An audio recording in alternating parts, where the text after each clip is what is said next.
नमस्कार दोस्तों, स्वागत है आप सभी का फिर से एक बार मेरे YouTube चैनल पे, जहां मैं आज आपसे बात करने वाला हूं एक ऐसी बीमारी के बारे में जिससे अपने पूरे जीवन काल में हम में से अधिकतर लोग कभी न कभी ग्रसित होते हैं। मैं बात कर रहा हूं कमर दर्द और शियाटिका की। वैसे तो कमर दर्द और शियाटिका को अगर सही तरीके से इलाज किया जाए तो उसे बहुत आराम से ठीक किया जा सकता है और हमेशा के लिए ठीक किया जा सकता है। लेकिन समस्या ये है कि इन बीमारियों के साथ जितना बड़ा इनका नाम है उतनी ही ज़्यादा भ्रांतियाँ इनके साथ जुड़ी हुई हैं। और ये भ्रांतियाँ इतनी शक्तिशाली हैं, लोगों के मन में इतनी ज़्यादा गहराई से समाई हुई हैं कि जब हम हमारे जैसे जो चिकित्सक हैं उन्हें सच से अवगत कराने की कोशिश करते हैं तो भी वो सच को मानने को एक बार में तैयार नहीं हो पाते हैं। इसमें मरीज का दोष नहीं है, एक्चुअली ये एक मानव की टेंडेंसी है, एक ह्यूमन टेंडेंसी है कि जो बातें गलत होती हैं, जो बातें करने और सोचने में आसान लगती हैं, उन पे मनुष्य बहुत ज़्यादा जल्दी भरोसा कर लेता है। आपने कभी ना कभी सुना होगा कि लोग बोलते हैं कि कमर दर्द का सबसे सही इलाज है कि आप कंप्लीट बेड रेस्ट पे चले जाइए, अगर आप एक्सरसाइज करेंगे तो आपका दर्द बढ़ने लगेगा, या कमर दर्द और शियाटिका जैसी बीमारियां सिर्फ बढ़ती उम्र के लोगों को होती हैं। आज इस वीडियो में मैं इस फैक्ट और फिक्शन के बीच के अंतर को बहुत अच्छे से क्लियर करूंगा, ताकि जो शियाटिका के मरीज हैं, जो लो बैक पेन के मरीज हैं, वो भ्रांतियों से बच सकें, सही दिशा की ओर बढ़ सकें, ताकि जो उनका इलाज है वो थोड़ा सा फास्ट हो सके, वो भ्रांतियों के चक्रव्यूह में फंस के अपने दर्द को झेलने पे मजबूर ना हो। इन भ्रांतियों से पर्दा हटाने के लिए सबसे ज़्यादा जरूरी है कि पहले हम ये समझ सकें कि आखिर कमर दर्द और शियाटिका होता कैसे है। हमारी कमर में 5 वर्टिब्रास पाई जाती हैं। ये वर्टिब्रास एक दूसरे से फेसेट जॉइंट्स की मदद से जुड़ी रहती हैं। इन वर्टिब्रास के बीच में पाई जाती है डिस्क, और इनके चारों तरफ पाए जाते हैं अलग अलग लिगामेंट। ये डिस्क शॉक एब्जॉर्बर का काम करती है, साथ में ही वर्टिब्रास को जोड़ के रखने का भी काम करती है।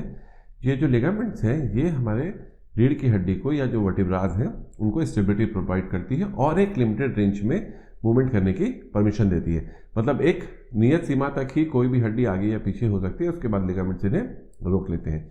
इसके बाद आती है बारी मांसपेशियों की। ये जो मसल्स हैं ये हमें मोबिलिटी, साथ में स्टेबिलिटी भी प्रदान करती है। लो बैक के केसेस में अधिकतर मैंने देखा है कि सबसे पहले जो फेसेट जॉइंट्स हैं उनमें थोड़ा सा डैमेज आने लगता है, या फिर जो वर्टिब्रा की शेप है उसमें कैल्शियम की कमी की वजह से वो दबने लग जाती हैं, या फिर जो एक नॉर्मल कर्व पाया जाता है कमर में वो खत्म होने लगता है। ये सब टोटल मैकेनिकल प्रॉब्लम है, बायोमैकेनिकल प्रॉब्लम है। इनका इलाज किसी भी दवाई जड़ी बूटी से नहीं किया जा सकता। इसका सबसे सही इलाज है एक्सरसाइज करना और उस कर्व को वापस लाना, मांसपेशियों को फिर से मजबूत बनाना। ये सब करके ही आप कमर दर्द से छुटकारा पा सकते हैं। इसके बाद बात करते हैं स्लिप डिस्क की। स्लिप डिस्क, जब मैंने आपको बताया कि 2 हड्डियों के बीच में एक डिस्क होती है, इन डिस्क के बगल से नसें गुजरती हैं जो हमारे पैरों में जाती हैं।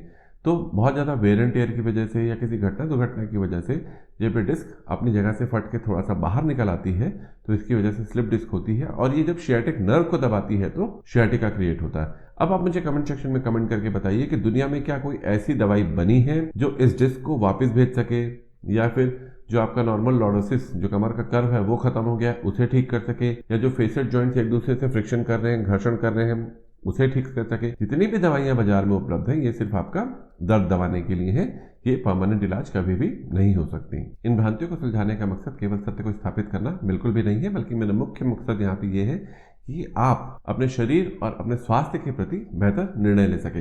जब आप इन भ्रांतियों पर भरोसा करते हैं तो आप अपने ठीक होने की जो गति है उसको कम कर देते हैं, अपनी जो ओवरऑल वेलबीइंग है उसको आप खराब कर देते हैं। मिथ बस्टिंग मोड में जंप करने से पहले इस वीडियो को लाइक कर लें और चैनल को सब्सक्राइब जरूर करें, ताकि भविष्य में आने वाले ऐसे वीडियोस आप मिस ना कर दें। वीडियो के अंत में मुझे कमेंट करके बताना बिल्कुल भी ना भूलें कि इनमें से पहले से आपने कौन सी भ्रांतियां सुन रखी थी और किनमें से आप कौन सी भ्रांति पे भरोसा करते थे। वीडियो में आगे बढ़ने से पहले एक इंपॉर्टेंट अपडेट आप सबको देना चाहूंगा। इस वीडियो में बीच में मैं कहीं आप सबसे एक सवाल पूछूंगा। जो लोग उस सवाल का सही जवाब मुझे कमेंट सेक्शन में दे देंगे उन्हें मेरी तरफ से 2 निःशुल्क टेलीफोनिक कंसल्टेशंस मिलेंगे। मतलब वो मोबाइल के द्वारा मुझसे अपनी बीमारी, स्पेसिफिकली कमर दर्द या फिर गर्दन दर्द के बारे में परामर्श ले सकेंगे। इसके लिए कुछ बहुत छोटे से नियम और शर्तें लागू रहेंगी।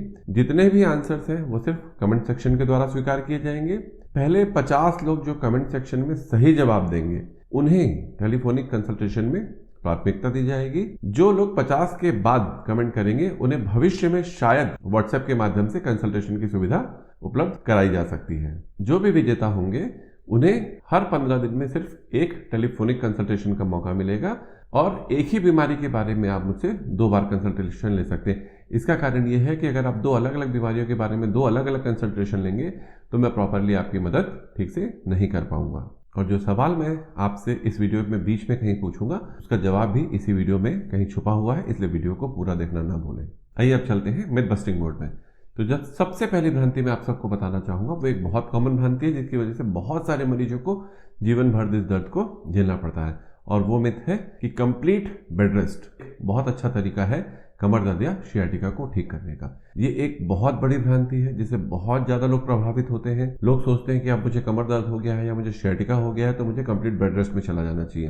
पहले ज़माने में क्या होता था, जब मेडिकल टेक्नोलॉजीज एडवांसमेंट में नहीं थी, बहुत ज़्यादा अभी डेवलपमेंट्स नहीं हुए थे, एमआरआई बहुत ज़्यादा प्रचलित नहीं थी, तब ऐसा माना जाता था कि सियाटिका और कमर दर्द को ठीक करने का सबसे सही तरीका है कि पेशेंट को 6 हफ्ते के बेड रेस्ट एडवाइस कर दीजिए। लेकिन ये सब 1977 का विज्ञान है।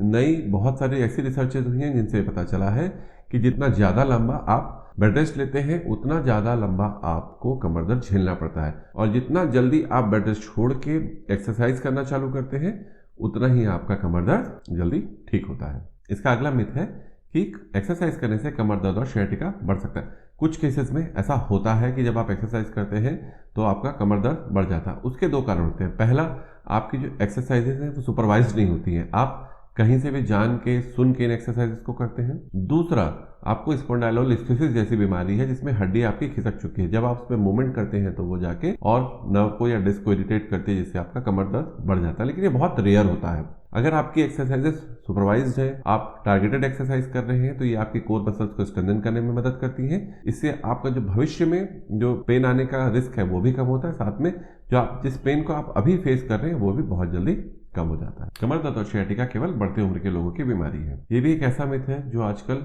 बहुत ज्यादा प्रचलित हो गया है। कमर दर्द और सियाटिका किसी भी उम्र के व्यक्ति को हो सकता है, चाहे वो बच्चा हो, चाहे वो मिड एज में हो, चाहे वो टीन एज में हो, चाहे वो अडल्ट एज में हो। आजकल का जो लाइफस्टाइल है, जो पोस्चर है, जो खान पान है, इसकी वजह से कमर दर्द बच्चों में भी देखा जाने लगा है, और बढ़ती उम्र के लोगों में ये डीजनरेशन की वजह से पहले से ही होता आ रहा है। अब जो मैं आपको बताने वाला ये बहुत कॉमन मिथ नहीं है, लेकिन कुछ लोग ऐसा समझते हैं कि सियाटिका एक मेडिकल डायग्नोसिस है। सियाटिका मेडिकल डायग्नोसिस नहीं है। सियाटिका सिर्फ एक सिम्टम का नाम है। जैसे पेन एक सिम्टम है, झुंझुनाहट आना, झुंझुनाहट एक सिम्टम है, वैसे जो सियाटिका है वो भी एक सिम्टम है जिसमें पैरों में दर्द, पैरों में जलन और झुंझुनाहट होती है। तो बेसिकली सियाटिका को आप एक ग्रुप ऑफ सिम्टम्स कह सकते हैं, लेकिन ये किसी पर्टिकुलर बीमारी का नाम नहीं है। सियाटिका में सिर्फ पैरों में दर्द होता है, ऐसा बिल्कुल भी नहीं है। सियाटिका के कई केसेस में पैरों में सिर्फ झुंझुनाहट होती है। कई ऐसे केसेस भी देखे हैं मैंने जिसमें सिर्फ पैर में जलन हो रही है, लेकिन दर्द और झुंझुनाहट कहीं भी नहीं है। कुछ केसेस में घुटने के नीचे जलन और दर्द होता है, कुछ केसेस में सिर्फ कूल्हों में दर्द होता है, कुछ केसेस में जांघ के पीछे झुंझुनाहट आती है। तो सियाटिका के कई अलग अलग टाइप्स हो सकते हैं। सियाटिका का जो पैटर्न है वो पर्सन टू पर्सन वेरी करता है। कई चीजें होती हैं, एज क्या है, किस कारण से हुआ, कितना पुराना है, इन सब चीजों पे डिपेंड करता है कि आपको पेन कब, कहाँ, कैसे होगा। आजकल एक बहुत कॉमन भ्रांति प्रचलित हो रही है, ये अभी धीरे धीरे बढ़ रही है, कि जो पोस्चर है यही एक मुख्य कारण होता है लो बैक पेन या सियाटिका होने का। ऐसा बिल्कुल भी नहीं है। पोस्चर बहुत सारे कारणों में से एक कारण है जिसकी वजह से आपको कमर दर्द और सियाटिका हो सकता है, लेकिन इसके अलावा आपका लाइफस्टाइल, आपकी जो एक्सरसाइज करने का रूटीन है, वो आप क्या काम करते हैं, इस पे भी डिपेंड करता है कि आपको कमर दर्द और सियाटिका होगा या नहीं होगा। एक और कॉमन भ्रांति है कि सब कमर दर्द एक ही प्रकार के होते हैं। ऐसा बिल्कुल भी नहीं होता। कमर दर्द के कई अलग कारण हो सकते हैं। हो सकता है कि आपका सिर्फ लॉर्डोसिस खत्म हुआ तो जो आपका लोड ट्रांसफर मैकेनिज्म है वो चेंज हो गया, उसकी वजह से आपको कमर दर्द हो रहा हो, या हो सकता है कि आपकी किसी मांसपेशी में कोई खिंचाव आ गया हो, उसकी वजह से आपको कमर दर्द हो रहा हो, या हो सकता है कि जो आपकी जो वर्टिब्रा की जो हड्डी है, जो बोन है, वो थोड़ी सी कैल्शियम की कमी की वजह से पिचक गई हो, उसकी वजह से आपको हो रहा हो, या आपको लिस्थेसिस डेवलप हो गया हो। तो ऐसे कई कारण हो सकते हैं कमर दर्द के। एक और बहुत कॉमन भ्रांति है कि जो क्रॉनिक लो बैक पेन है, मतलब जो बहुत लंबे समय से जो कमर का दर्द चला आ रहा है, उसे बिल्कुल भी ठीक नहीं किया जा सकता। ऐसा बिल्कुल भी नहीं है। अगर आप सही ढंग से सही जगह पे फिजियोथेरेपी लेना चालू करते हैं, सही चिकित्सक से सलाह लेते हैं, सही खान पान रखते हैं, तो क्रॉनिक से क्रॉनिक कमर दर्द को भी ठीक किया जा सकता है। एक और बहुत कॉमन भ्रांति है कि सियाटिका केवल हर्निएटेड डिस्क मतलब स्लिप डिस्क की वजह से होता है। ऐसा बिल्कुल भी नहीं है। सियाटिका आपको स्पाइनल स्टेनोसिस से भी हो सकता है, या आपका कोई अगर लिगामेंट टाइट हो गया हो तो उसकी वजह से भी हो सकता है, हर्निएटेड डिस्क की वजह से थोड़ा ज्यादा होता है, इसलिए यह भ्रांति बहुत ज्यादा प्रचलित हो रही है। अब बारी आती है उस सवाल की जो मैंने आपको शुरू में बताया था कि वीडियो के बीच में मैं कहीं आपसे पूछूंगा। सवाल बहुत ही ज्यादा सिंपल है, जब आपको कमर दर्द होता है तो आपको कैसे तरह की सतह पे सोना चाहिए? आपको सख्त सतह पे सोना चाहिए, आपको रुई के गद्दे में सोना चाहिए, आपको फोम के गद्दे पे सोना चाहिए, या फिर आपको स्प्रिंग मैट्रेस पे सोना चाहिए, या आपकी राय में कोई और सतह कमर दर्द के लिए उपयुक्त रहती है? जो भी पहले 50 व्यक्ति इस सवाल का सही जवाब मुझे कमेंट सेक्शन में बताएंगे उन्हें मेरी तरफ से 2 फ्री कंसल्टेशन दिए जाएंगे। एक और कॉमन भ्रांति है कि sciatica हमेशा शरीर के एक ही पैर में होता है। ऐसा बिल्कुल भी नहीं है। sciatica अधिकतर एक पैर में होता है, लेकिन वो कभी भी आपके दोनों पैरों को भी इन्वॉल्व कर सकता है, मतलब आपको कमर दर्द के साथ दोनों पैरों में भी दर्द हो सकता है। अब बात करते हैं एलएस बेल्ट की, लंबार सपोर्ट बेल्ट। मैंने बहुत से केसेस में देखा है कि किसी पेशेंट को कमर दर्द हुआ, sciatica हुआ, वो किसी डॉक्टर के पास गए तो इनिशियली उनको डॉक्टर ने एक कमर की बेल्ट प्रिस्क्राइब कर दी। अब उस बेल्ट को वो पिछले 10 साल से पहनते ही चले आ रहे हैं। उनका कमर दर्द भी कभी ठीक नहीं हो पा रहा है, उनका sciatica शायद ठीक हो गया हो, शायद ठीक ना भी हुआ हो, लेकिन वो बेल्ट को नहीं छोड़ रहे। बेल्ट के साथ उनको कॉन्फिडेंस आता है। जब मैं उनसे पूछता हूँ कि आप इस बेल्ट को क्यों पहनते हैं, तो बोलते हैं हमें चलने में अच्छा लगता है, चलने में कॉन्फिडेंस आता है। तो इस बात को बहुत अच्छे से समझ लीजिए कि ये एक बहुत बड़ी भ्रांति है कि कमर दर्द में लंबार सपोर्ट बेल्ट आपके दर्द को कम करती है। एलएस बेल्ट के फायदे से कहीं ज्यादा नुकसान है अगर उसे गलत तरीके से यूज किया जाए। एलएस बेल्ट जो है आपको शुरुआती कमर दर्द के फेस में पहनना है, वो बहुत जरूरी होता है, ताकि जब आपको अभी अभी स्लिप डिस्क हुआ है, आपको अभी भी sciatica डेवलप हुआ है, या किसी और कारण से आपको कमर दर्द हुआ है, तो इनिशियली जो एलएस बेल्ट है वो आपको सपोर्ट प्रोवाइड करेगी। जब भी आप कमर के बेल्ट को लंबे समय तक यूज करते हैं तो ये आपकी मांसपेशियों को कमजोर बना देती है। बेसिकली आपने एक बाहरी सपोर्ट दे दिया है मांसपेशियों को, कमर को सीधा रखने के लिए, तो मांसपेशियों को बहुत ज्यादा काम नहीं करना पड़ता है। तो मानव शरीर की संरचना ऐसी है, जब भी आप मांसपेशियों का उपयोग नहीं करेंगे प्रॉपर तरीके से, तो वो मांसपेशियां धीरे धीरे धीरे करके कमजोर पड़ने लगती हैं, साथ में अपने साइज में भी थोड़ी सी छोटी हो जाती है। तो जब आपने एक एडिशनल सपोर्ट बहुत लंबे समय के लिए दे दिया है तो मांसपेशियों को काम नहीं करना पड़ रहा है, तो वो कभी भी मजबूत नहीं हो पा रही है। तो जब भी आप थोड़ी देर के लिए कमर की बेल्ट हटाते हैं तो आपको तुरंत दर्द होना चालू हो जाता है। कमर दर्द का सबसे सही उपाय है कि शुरुआती दौर में कुछ समय के लिए आप एलएस बेल्ट का उपयोग कीजिए और फिर धीरे धीरे एक्सरसाइज करके अपनी कमर को मजबूत बनाइए और कमर की बेल्ट को साइड में रख दीजिए।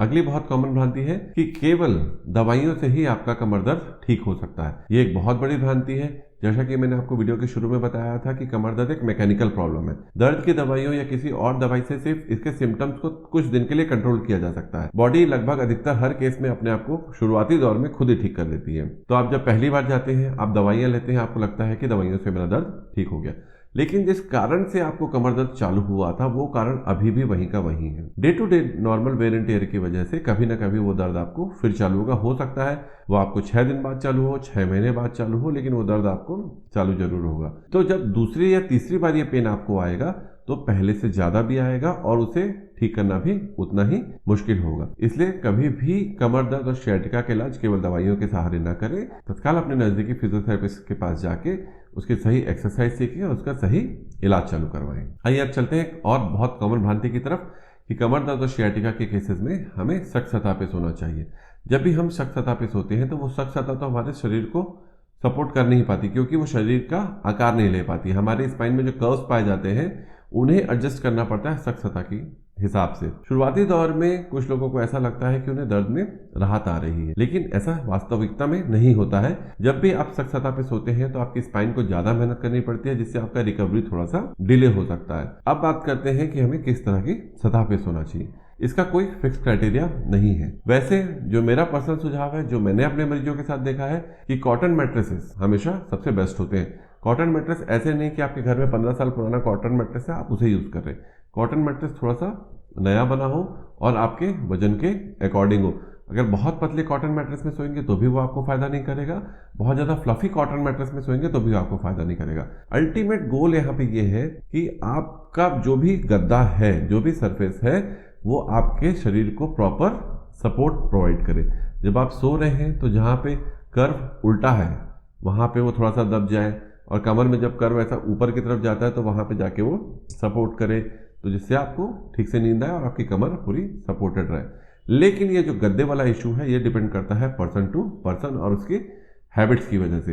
एक व्यक्ति जो शुरू से ही फोम में सोता आ रहा है, अगर मैं उसे बोलूंगा कि आप सडनली कॉटन मैट्रेस में शिफ्ट हो जाइए तो उसे नींद नहीं आएगी, उसे लगेगा कि ये गद्दा मुझे सपोर्ट नहीं कर रहा है। तो गद्दे का जो चुनाव है वो पर्सन टू पर्सन डिपेंड करता है। सख्त सतह पे बिल्कुल भी नहीं सोना है। मेरे हिसाब से सबसे बेस्ट गद्दा है कॉटन मैट्रेस। उसके अलावा आप फोम का गद्दा भी यूज कर सकते हैं। कोशिश करिए कि जो स्प्रिंग मैट्रेसेस हैं वो यूज ना करें, जो कॉइल के मैट्रेसेस हैं वो भी यूज ना करें, क्योंकि जो स्प्रिंग मैट्रेसेस हैं वो अलग तरह का आपके शरीर पे प्रभाव डाल सकते हैं, जिसकी वजह से आपका दर्द बढ़ सकता है।